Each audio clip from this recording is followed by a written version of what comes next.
کسی ایک محدث نے باب باندھا ہو اپنی حدیث کی کتاب میں کہ اللہ کے نبی عالم الغیب تھے، غیب کا علم تھا اللہ کے نبی کو، ایک محدث نے نہیں لکھا۔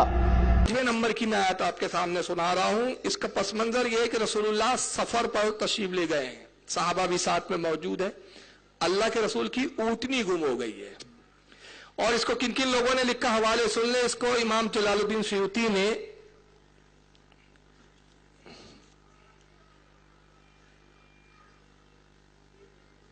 اچھا جی انشاءاللہ دعا تو حضرت فرمائیں گے، میں حضرت کو دے دیتا ہوں۔ عبدالخطری صاحب کا دعا میں یاد کر لیجئے۔ ہاں تو عرض کر رہا تھا کہ صحابہ اور رسول اللہ سفر پہ، سرکار کی اونٹنی گم ہو گئی، سرکار کی اونٹنی گم ہو گئی۔ اللہ کے نبی نے صحابہ سے فرمایا جاؤ میری اونٹنی کو تلاش کرو۔ تو اب صحابہ اونٹنی تلاش کرنے نکلے تو کچھ منافق ایک جگہ جمع ہو گئے، ٹولی بنا کے بیٹھ گئے اور کہا دیکھو محمد کا حال تو یہ ہے کہ آسمان کی خبریں بتاتے ہیں، کہتے ہیں آسمان میں جنت ہے، جنت میں اتنی حوریں ہیں، اتنے فرشتے ہیں، فرشتے یہ کرتے ہیں، فرشتے یہ خبر لاتے ہیں، جنت میں یہ ہو رہا ہے، وہاں یہ چل رہا ہے، یہ ساری خبریں آسمانوں کی دیتے ہیں، اور زمین کے بارے میں ان کو اتنا بھی نہیں پتا کہ ان کی اونٹنی کہاں ہے۔ اور اس کے بارے میں ایک جملہ کہا کیا تھا، وما یدری محمد بالغیب، کہا محمد غیب کی بات کیا جانے۔ دیکھیں جملہ کیا تھا، یہ حدیث میں کن کن لوگوں نے لکھا، امام جلال الدین سیوطی نے تفسیر در منصور میں واقعے کو لکھا، ابن جریر نے اس کو لکھا، حضرت امام نصفی نے مدارک میں لکھا، تفسیر خازن میں، متعدد تفاسیر میں یہ روایت آئی، متعدد حدیثوں میں۔ بولی کیا تھی، وما یدری محمد بالغیب، محمد غیب کیا جانے۔ دیکھ لیجئے کس کی بولی بولی جا رہی ہے آج، یہ منافقوں کی بولی ہوتی۔ تو انہوں نے کہا محمد آسمان کی باتیں کرتے، اونٹنی کہاں یہی نہیں پتا ان کو، اور محمد غیب کہاں جانے، اور ہنسنے لگے، کہہ لگانے لگے۔ تو کچھ صحابہ کا وہاں سے گزر ہوا، تو وہ صحابہ کرام نے جب ان کو ہنستے ہوئے دیکھا اور ان کی باتوں کو سن لیا تو انہوں نے، صحابہ نے کہا مردودو، رسول اللہ کی توہین کرتے ہو، گستاخی کرتے ہو، کہتے ہو کہ محمد غیب نہیں جانتے اور محمد صلی اللہ علیہ وسلم کو اونٹنی کا پتہ نہیں۔ تو انہوں نے جیسے دیکھا کہ اب یہ تو صحابہ نے سن لیا تو کیا کہا، قسمیں کھانے لگے، کہا اللہ کی قسم ہمارا وہ مطلب نہیں تھا۔ دیکھیے اگر تم تاریخ پڑھو گے نا تو بالکل آج کے منافق سامنے آیا نظر آئیں گے کہ بولی وہیں سے وراثتاً آئی ہے، کہ پہلے کفر کر دیتے ہیں، گستاخی کر دیتے ہیں، اور پھر جب پکڑو تو بولتے نہیں ہمارا وہ مطلب نہیں تھا۔ قسمیں کھائی، کہا اللہ کی قسم ہمارا وہ مطلب نہیں تھا، ہم نے تو یوں ہی کہہ دیا۔ یہ بات رسول اللہ تک پہنچی تو سرکار صلی اللہ علیہ وسلم کو جلال آ گیا، کہا کہ میں تو حکمت کے طور پر کہتا ہوں کہ جاؤ تلاش کرو، کیا وہ سمجھتے کہ مجھے نہیں معلوم اونٹنی کہاں ہے؟ قسم خدا کی میں تو جانتا ہوں کہ میری اونٹنی کہاں ہے، مجھے غیب کی خبر ہے، میرے رب نے مجھے خبریں غیب کی دی ہے، غیب کی خبریں بتاتا ہے۔ وہ تو حکمتاً میں کچھ کام جاننے کے باوجود بھی تم سے کہتا ہوں کہ کرو۔ اب اس کی مثال دوں کہ جاننے کے باوجود پھر کیوں کہتے رہے صحابہ کو جاؤ ڈھونڈو، سمجھنا ہے تو سن لیجئے اس کو، مثال کو۔ مولا کائنات ایک مرتبہ عبد الرحمن ابن ملجم کے ساتھ سفر کر رہے ہیں۔ اس کو حضرت شیخ فرید الدین گنج شکر رحمت اللہ تعالیٰ علیہ، بابا فرید جن کو کہا جاتا ہے، انہوں نے اپنی ملفوظات اسرار الاولیاء میں اس واقعے کو نقل کیا ہے۔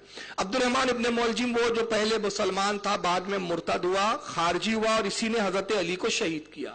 حضرت علی کا آزاد کردہ غلام تھا۔ جب غلام تھا تو حضرت مولا کائنات کے ساتھ سفر پہ ہے، تو جنگل سے گزر رہے ہیں تو اس کو پیاس محسوس ہوئی عبد الرحمن کو، تو کہتا ہے علی میرے آقا اگر پانی مل جاتا تو بڑا اچھا ہوتا۔ تو آپ نے کہا ٹھہر ابھی تیرے پانی کا انتظام کرتا ہوں۔ کچھ آگے بڑھے تو ایک پرانا ٹوٹا پھوٹا قبرستان دکھا، قبر بوسیدہ تھی، کسی زمانے میں آبادی تھی، اب آبادی ختم ہو چکی تھی، دور دور تک آبادی کا نشان نہیں تھا، قبریں تھی کچھ ٹوٹی پھوٹی۔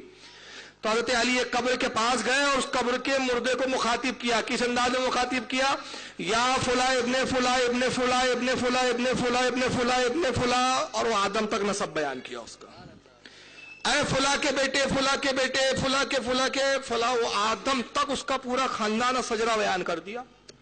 اور اس کے بعد فرمایا بتا پانی کہاں ہے، کیا پوچھا، پانی کہاں ہے۔ تو ابن ملجم دیکھ رہا ہے تو قبر سے آواز آتی ہے السلام علیکم یا علی مرتضیٰ، آپ سیدھا جائیں اور پھر اس طرف مڑ جائیں تو وہاں پر ایک کنواں ہے، وہیں پانی مل جائے گا۔ تو ابن ملجم کہتا ہے آقا میں آپ پہ فدا ہو جاؤں، بڑی عجیب بات ہے، آپ اس کا نام جانتے، اس کے باپ کا نام جانتے، اس کے باپ کے باپ کا نام جانتے، اس کے باپ کے باپ کا نام، اس کے باپ کے باپ کا نام، حتیٰ کہ حضرت آدم تک آپ نے اس کا سلسلہ نسب خاندان بتا دیا، یہ سب جانتے ہیں آپ اس کے باپ داداؤں کے نام، نہیں جانتے تو صرف یہ نہیں جانتے کہ پانی کہاں ہے؟ یہ تو بڑی عجیب بات ہے۔ تو مولا کائنات مسکرائے، کہا قسم خدا کی میں یہ بھی جانتا ہوں کہ روئے زمین پر کہاں پانی ہے اور کہاں خشکی ہے اور کہاں کتنا پانی ہے، مگر میں پوچھتا اس لیے ہوں کہ مجھ میں تکبر نہ آئے کہ میرا نفس کہ علی تو سب جانتا ہے، تو میں کچھ پوچھ بھی لیتا ہوں۔ تو یہ ان کی بزرگوں کی اپنی ایک انداز ہوتا تھا، جانتے تو سب تھے مگر اس کے باوجود بھی پوچھ لیا کرتے تھے۔ اب کچھ لوگ کیسی باتیں کرتے، بھائی رسول کے دروازے پر ایک صحابہ ہے، انہوں نے کہا رسول اللہ ہے، یہ مسلم میں حدیث ہے، اور اس پر ایک وہابی نے اعتراض کیا، میں نے حدیث پڑھی بھی، کتاب بھی پڑھی اور حدیث بھی پڑھی، تو کتاب میں لکھتا ہے ایک صحابیہ ہے، مسلم کی حدیث ہے، اور انہوں نے کہا کیا رسول اللہ ہے؟ تو حضور نے اندر سے آواز دی کون؟ تو حضور کو معلوم ہوتا غیب تھا، تو حضور نے یہ نہیں جانا کہ کون ہے، کون کیوں پوچھا؟ میں کہتا ہوں خبیثو کب تک ادھورا دین بتاؤں گے تم؟ ابے حدیث پوری تو پڑھ کر بھی پوری کیوں نہیں پڑھتے؟ اس لیے نہیں پڑھتے کہ تمہارا ایمان ہی ادھورا ہے، تو حدیث کب پوری پڑھو گے تم؟ حدیث کے بعد کے الفاظ واضح کر دیتے ہیں کہ مقصد کیا ہے۔ نبی نے کہا کون؟ تو انہوں نے کہا میں، جیسے کہ عادت ہوتی ہے دروا، ہم بھی یہی کرتے، بیل بجاتے رہو اندر کون آیا؟ میں ہوں میں، ابھی میں کون ہے؟ تو سرکار جلال میں ناراض ہوئے، حضرت ام المومنین سے فرماتے اس سے کہو کہ یہ میں کیا ہوتا ہے؟ تو حضرت ام المومنین جلال کو سمجھ گئی، تو آپ نے کچھ تو نہیں کہا، البتہ دروازہ کھول کے ہٹ گئی، وہ اندر آئے، رسول جلال سے فرماتے کہ کیا تم میں سے ایسے بھی لوگ ہیں کہ ان کو اتنا بھی نہیں سمجھتا کہ جب پوچھا جائے کون تو وہ اپنا نام بتائے، نہ کہ میں کون ہوتا ہے، میں سے کیا پوچھاؤں گا؟ تو رسول تہذیب سکھانا چاہتے تھے، تو تہذیب سکھانے کے لیے آپ نے پوچھا کون، دیکھے کہ یہ تہذیب جانتا ہے کہ نہیں جانتا ہے۔ نبی کو معلوم تو تھا کون ہے، مگر اب اس کی تہذیب کا امتحان ہو رہا ہے، تو امتحان میں وہ کامیاب نہیں ہوئے، اور جب کامیاب نہیں ہوئے تو نبی نے ادب سکھا دیا، اور سدا ادب یہ بتایا کہ جب کسی کے گھر جاؤ اور آواز دو تو گھر والا پوچھے کون تو اپنا نام بتاؤ، اب میں جاؤں اور کوئی پوچھے کون تو میں کہوں بھائی میں فاروق رضوی، تاکہ معلوم ہو جائے بھائی فاروق رضی بولے میں کون میں بھائی؟ تو یہ حکمتیں ہوتی، لیکن یہ سمجھتے کہ صاحب غیب نہیں۔ تو بہرحال رسول نے فرمایا میں جانتا ہوں میری اونٹنی کہاں ہے، فلاں علاقے میں جاؤ، فلاں جھاڑیوں کے پاس، وہ جھاڑیوں کو کھا رہی ہے میری اونٹنی، جنگل کے فلاں حصے میں۔ صحابہ گئے، صحابہ فرماتے ہم نے اونٹنی کو وہیں پایا، اور انہی جھاڑیوں میں وہ جھاڑیاں کھا رہی تھی جس کی نشاندہی حضور نے فرمائی تھی۔ جب ہم اونٹنی کو لے کر آئے تو منافق قسمیں کھانے لگے، ہم نے کہا کہ اب کیا کہتے ہو؟ دیکھو اونٹنی وہی ملی جہاں نبی نے بتایا تھا۔ تو انہوں نے کیا کہا معلوم ہے منافقوں؟ ارے اللہ کی قسم ہم تو یہی کہہ رہے تھے، ہمارا مقصد یہ تھوڑی تھا کہ نبی غیب نہیں جانتے، نبی کو کچھ پتا نہیں ہے، علم نہیں ہے، ہم نے تو یہی کہہ دیا۔ تو پارہ نمبر 10 سورہ توبہ آیت 65 اور 66 نازل ہوتی ہے، اللہ ارشاد فرماتا ہے قل اب اللہ و آیاتہ و رسولہ کنتم تستہزئون لا تعتذروا قد کفرتم بعد ایمانکم۔ اللہ فرماتا ہے اور محبوب ان سے فرما دیجئے کیا اللہ کی آیتوں اور اس کے رسول کا مذاق اڑاتے ہو؟ اللہ کی آیتوں سے ہنسی کرتے ہو، اس کے رسول کا مذاق اڑاتے ہو اور اس سے تمسخر کرتے ہو، تم کافر ہو گئے ایمان لانے کے بعد۔ کیا فرمایا اللہ نے؟ تم کافر ہو گئے ایمان لانے کے بعد۔ کس بنیاد پر؟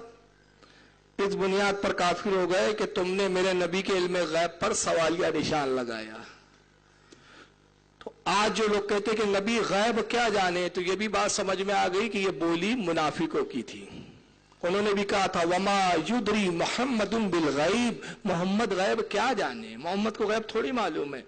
اور قرآن نے کہا کہ جو میرے حبیب کے علم غیب کا انکار کرے تو اگرچہ وہ ایمان والا تھا مگر علم غیب کا جیسی انکار کیا ایمان کے بعد وہ کافر ہو گیا۔ تو ہم نے بھی کہہ دیا کہ جو نبی کا غیب نہیں مانتا وہ مسلمان نہیں ہے، وہ کافر ہے۔